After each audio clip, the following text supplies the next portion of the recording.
All right, welcome back to Man Down Sports. You can see from the thumbnail, we got to talk about LeBron James and his post-game interview. He mentioned Kyrie Irving. He mentioned Jerry Jones. Of course, you know, the latest thing that's been going on with Jerry Jones is the photo that just resurfaced from like 1957 when he was 14 years old. I explained the photo. He was it was a crowd of white kids in front of a school when they was trying to desegregate the school, and there was a couple of black students that was trying to enter the school, and these white kids was not having it. And there was some people in the front of the crowd, and there's no video on this. It's just a still photo, but there's some kids in the front of the crowd that are obviously screaming and antagonizing and harassing the black students that's trying to enter. And then there's a crowd of people behind them that look like they're spectating, right? But we already know, how you get a definition of peaceful protests. If one group of the crowd or one small section of the crowd is rioting, then the whole protest is considered a negative thing, and it's not a protest anymore. It's a riot and looting. So we already know, from mainstream media giving us the definitions and setting the precedents.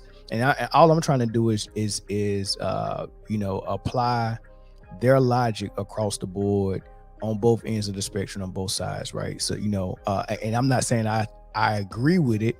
I'm just saying I want to put the mirror up and show you this is how you use logic to explain or diminish or talk about or bring negative light to certain things from other demographics. So when we see similar things that happen with other demographics, we want to see you use that same logic. So the logic of a group of people in protest, whether it's good or bad protest, and in this case, it's a protest of we don't want black students in our school, and they're physically preventing them from coming in there and harassing them, right? Everyone in that group is supporting it, right? Just like if there was a Black Lives Matter protest and there was a group of people here being peaceful, if that group of people over there start breaking in buildings and rioting, then this whole protest goes down the drain, right? This whole protest is negative. It's looting and rioting is not protest anymore. All right, so we can't differentiate the people that are doing bad from a group versus the people who are not doing anything at all, or just peacefully protesting, or just stand by or spectating, right? So apply that same logic. Jerry Jones' excuse for why he was there was because he was curious. I wasn't there to prevent the black kids from coming to school. I was just curious. There was a group of people. I just wanted to be there. Guilty by association, right? So when you have an opportunity to have a camera in your face and a microphone in your face and they ask you about that photo, yes, that was me in the photo. However, I was just curious. There was also an opportunity for you to come out and say, this is how I feel about racism. This is how I felt about racism then. I think it was wrong. Maybe even if you didn't think it was wrong then, it'd be nice to hear, look, I'm not racist at all, right? I was a kid. I didn't understand, right? I understand now, the same type of things that you expected to hear from Kyrie Irving when all he did was share a link to a movie.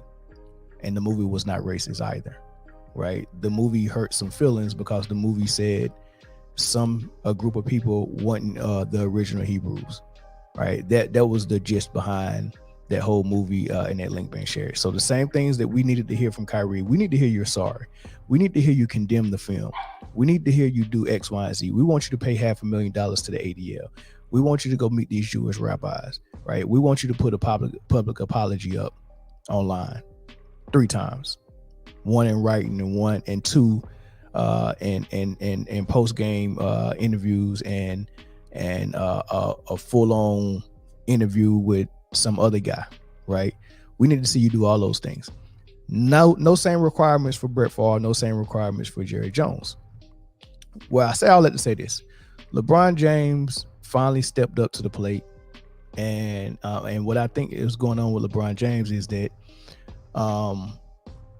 he got so much backlash And I don't think LeBron James wanted to say nothing initially in regards to the Kyrie Irving situation, but for 3 to 4 whole days, there were media members, there were people in the public on social media calling for LeBron James' response and his comment. We need to hear from LeBron James. We need to hear from LeBron James. Why is LeBron James so quiet on this? Why isn't he saying anything? Your silence is in support of anti-Semitism. These are the things I was reading online for so many people, and I'm talking about blue check people. If you follow certain people on Twitter, blue check people were saying, why is LeBron James not saying anything? And it was very important that we hear from the most powerful black man in the NBA player-wise. We got to hear from him right now, because one, it's Kyrie Irving and he's black. And two, LeBron James is black. We need to hear from LeBron James ASAP. So they finally put a camera in his face and asked him what he thought about it. And LeBron James was forced to, I believe, he said what was going to prevent him from having the same type of attacks on him. He had to protect his own brand, his own image. And he said, look, I don't stand for anti-Semitism or hate. Even though he probably don't even believe that Kyrie Irving said anything anti-Semitic. He can't believe that because Kyrie never said anything anti-Semitic. He never said anything at all. So everyone that I keep hearing talking about this keeps saying what Kyrie said, when Kyrie didn't even say anything, right? Which is just odd that so many people keep saying what he said, and he didn't say anything. So LeBron it was almost like he was pushed to a corner to comment on that and say something, and he said something he probably didn't really believe in. And I think the backlash that everyone got from Jalen Rose, Charles Barkley, Shaq, Stephen A. Smith, LeBron James, everyone in on social media did such a good job of just flooding the airwaves with their disagreement. And then you got people that came in support like Jaylen Brown, Stephon Marbury, Jason Wick. Like so many people came in support, and it was like, oh, this is not as easy as I thought it was going to be. Usually what happens is, like in the case of Nick Cannon or Deshaun Jackson or even Kanye West, right? It was very easy for them to say, oh, they said something anti-Semitic, and everyone are on one accord. And you know what? All right, we just go let them come out with their own punishment. You got to apologize. And that was that. We're going to take all this stuff away from you until you apologize. And then we might think about giving it back to you, right? And it was very easy to do that. That was what's supposed to happen to Kyrie Irving, but they didn't expect that so many people was going to come out in defense of Kyrie. And it made it very hard for them to have that position to say those things. And you start seeing people like Shannon Sharp and Stephen A. Smith backpedal. Like, oh, shoot, it's more people on Kyrie's side than we thought. And just to save our fan base, because part of their fan base is the black fans that follow the NBA. If you lose them, you lose your salt, right? Because part of the reason why you were on that show, you always see is always like a dynamic. You got Skip and you got Shannon, white guy that represents one thing, black guy that represents one thing. And when Shannon speaks, he's speaking to a certain demographic. He speaks in a way that relate to a certain demographic. And the NBA and the ESPN, they know that, right? But if that demographic don't want to hear from you anymore, then what good are you going to be? Because what the setup is for Shannon Sharp to speak in a certain way where it feels like he's one of us. So we're emotionally tied to him. We listen to him, and they allow him to speak for the black demographic on certain things, and he can say things about social injustice and things of that nature. But none of these things that he's going to actually be saying is actually going to initiate any real change, right? So they're fine with him saying those things, right? But the key thing on how he earns his money is when someone like Kyrie Irving or a player or even somebody that's not even a athlete like Kanye West, when they say something that might initiate some type of change and some type of disruption of white supremacy, that's when I need that black face to come out and speak on behalf of us in white supremacy, right? That's when I need you to come out and say something against those players. That's when they really earn their paychecks, right? Well, in order for you to do that, because when you say certain things against people, most of the demographic that you're speaking to, at least half of them is going to follow your lead, and that's all we need. We just need enough people to agree with the talking points that the mainstream wants to put out there to combat or impede the movement that Kyrie or Kanye is trying to initiate, right? That's all it is. But if you lose your connection with that demographic, they don't want you there anymore. We're not going to listen to you. We're going to tune you out because you keep cooning or you keep shucking and jiving, right? You have no effect on it. So they're trying to reconnect now. You're going to see them for a while say a lot of pro-black things, trying to regain their audience back, right? You're going to see them saying a lot of pro-black things. Don't fall for it. Don't fall for it, right? But anyway, I say all that to say this. LeBron James is one of them. He came out against Kyrie and he noticed, shoot, man, there's a lot of people that's talking about me and I don't like that, right?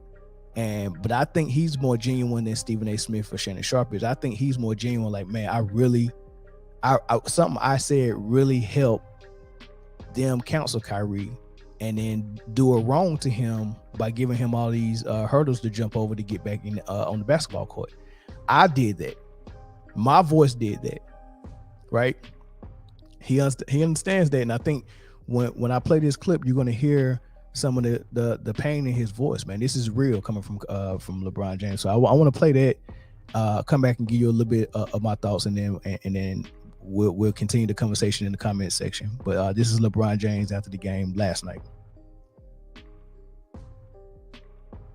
I got one question for you guys before you guys leave.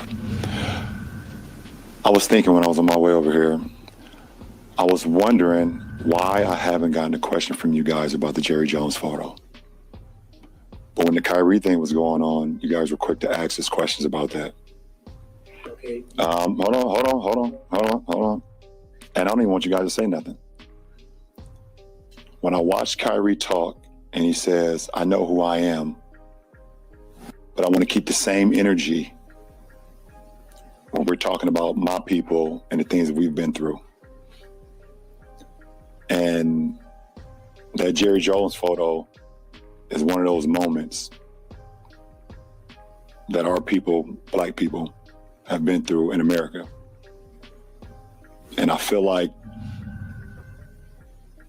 as a black man, as a black athlete, as someone with power and a platform, when we do something wrong or something that people don't agree with, it's on every single tabloid, every single news coverage. It's on the bottom ticker. It's asked about every single day.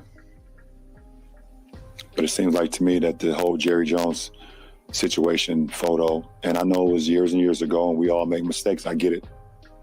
But it seemed like it's just been buried under like, oh, it happened. Okay, we just move on. And I was just kind of disappointed that I haven't received that question from you guys. Appreciate it.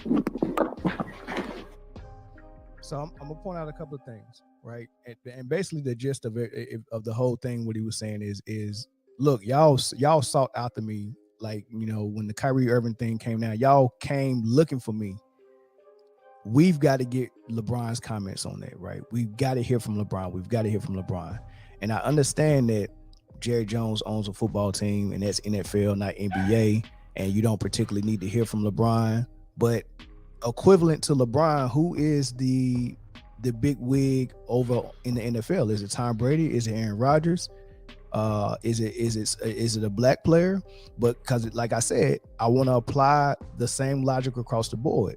The reason why they needed to hear from LeBron is, number one, is he's the top dog in the NBA, right? Number two, he's a black man, right? So I need to hear what you are going to say. Are you going to condemn or support Kyrie Irving basically supporting a film that some people said was anti-Semitic? Are you going to disagree or support, right? And basically what you're going to say, if you disagree with it and you condemn Kyrie Irving, now that gives us all the leeway to go and do what we're going to do to him, because you've already endorsed it as the top dog and everyone's going to follow, right? So equivalent to that in the NFL, Now you got this Jerry Jones thing. If they followed the same blueprint, they would go and find a top dog that's a white guy to comment on Jerry Jones. So I should hear a lot of media members saying, where is Tom Brady? Where is Aaron Rodgers? Right? Where are they at on this subject matter? I should see people on social media, on Twitter, Facebook, YouTube, calling out Tom Brady and Aaron Rodgers. We need to hear from you. We need to hear exactly what you're going to say about Jerry Jones, because if I can get a person that is the same race as Jerry Jones, or a person that is the same race of Kyrie Irving, who also has a lot of huge influence, if I can get them to condemn them, then now I'm going to use that as a precedence to move forward with how I'm going to approach it with punishment or whatever the case may be, repercussions, whatever you want to call it, right? That's the blueprint. That's the blueprint. Black player says something, I go and find as many as black players, former, present black players, whoever, or analysts. I need to find black men that are willing to condemn what he said or did, and that sets the precedence for everything after that. We don't see that same energy, and that's what LeBron is calling for. Where's that same energy? Y'all didn't even ask me the question about Jerry Jones, but that's all I heard when Kyrie was going through what he was going through 2 weeks ago. That's all I heard, but y'all didn't even bother to ask me one question about Jerry Jones. Y'all didn't think I had an opinion about it? Y'all didn't think, I mean, did you think I really wanted to talk about Kyrie? I didn't, right? If I'm LeBron James, I didn't want to talk about it. That's why I was quiet for a whole week and a half. Y'all kept calling my name out and saying y'all needed my comments, and then asked me about it in the post game. Right? These players didn't want to. You're right. Their silence was saying, we don't think he did nothing wrong. But y'all needed to hear from them so bad, because what you wanted to do as a result of what you claim Kyrie did was counsel him, but you just needed a lot of co-signers, a lot of black co-signers. Keep that same energy on the other end. Keep that same energy on the other end, right? Keep it on the same other end, man. Right? So I actually like that LeBron did that. I think his guilt is getting to him. I think that the fact that these people are getting a black card pulled by black fans and the black public and black Twitter is bothering them. You seen Jalen Rose come out and apologize, come out and try to backtrack on what he said. You see Stephen A. had to come up and backtrack to this is going too far. Right? But you got to understand, as a player or former player or as an analyst, what you say has power, just like you tell the players what they say and do has power. What you say in public has power to all the people that follow your platform, and your opinion is really the opinion of other people. That if you grab 10 people, it's only going to be 2 or 3 out of those 10 who really have their own opinion. The rest of them get their opinion from people they follow. And people know that. People know that. That's why they didn't want Kyrie to tweet the movie out, because we don't want people that follow him. He got 17 million people across 2 platforms. We don't want people that follow him to start thinking for themselves and start doing this type of research. That's what it's basically all about. He didn't do anything or say anything racist or anti-Semitic. And everybody know that. LeBron knows that, and that's why he had to come out and say what he said. But the last thing I'll say about it, for people who are saying that this was a long time ago, like Stephen A. Smith, this was 60-something years ago, and he was 14 years old. I just want to leave you with this one tidbit. I think Dwayne Wade's son, now daughter, Zaya Wade, I think that's her name. She's around 14, and everyone is okay with a 14-year-old making the decision to get a sex change, but they act like 14 is not old enough to do some racist stuff and be held accountable for it. At least hold the man feet to the fire and let him come in and apologize like you made Kyrie Irving do.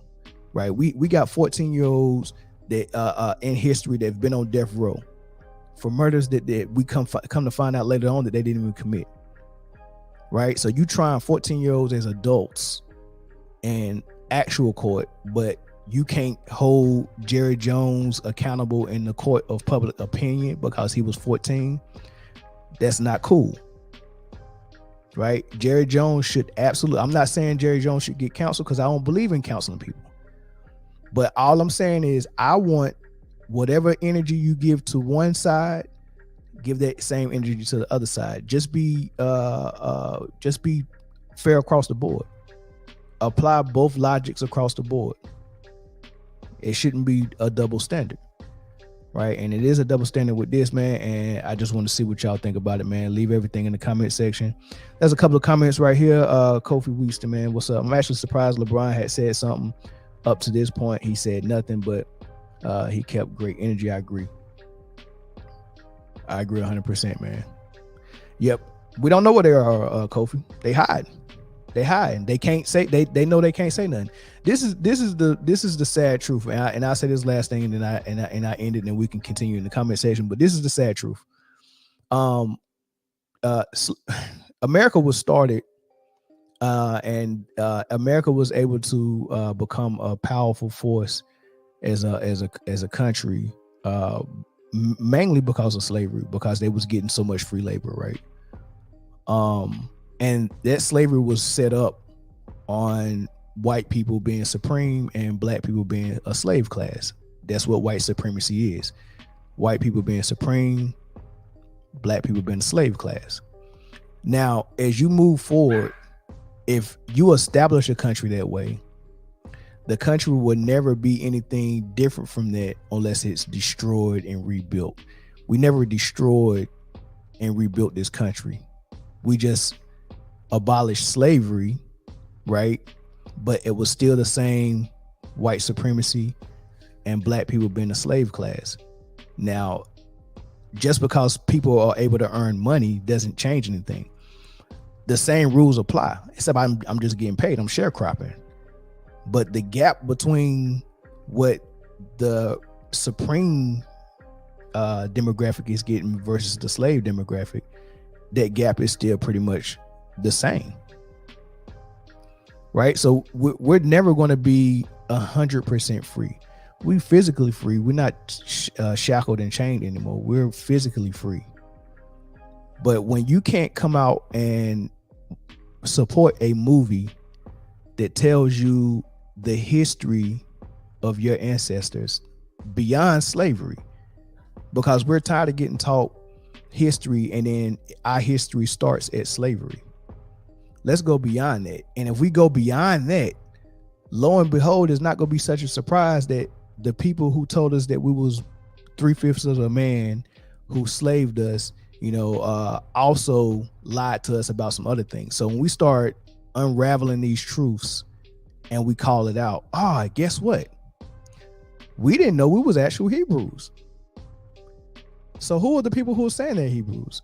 When we point that out, they're calling that racist. When the music industry or the entertainment industry in general say, look, man, it's been a lot of bad practices contract wise, like Kanye West said, or Ye said, it's been a lot of bad practices contract wise. And the people who has been ripping us off with these contracts the most have been Jewish people. That's just an observation. That's not them being racist. They're making an observation. They've made it illegal to do that. That's unfair. That's unfair. But that's all I want to say, man. I'll catch y'all on the next one.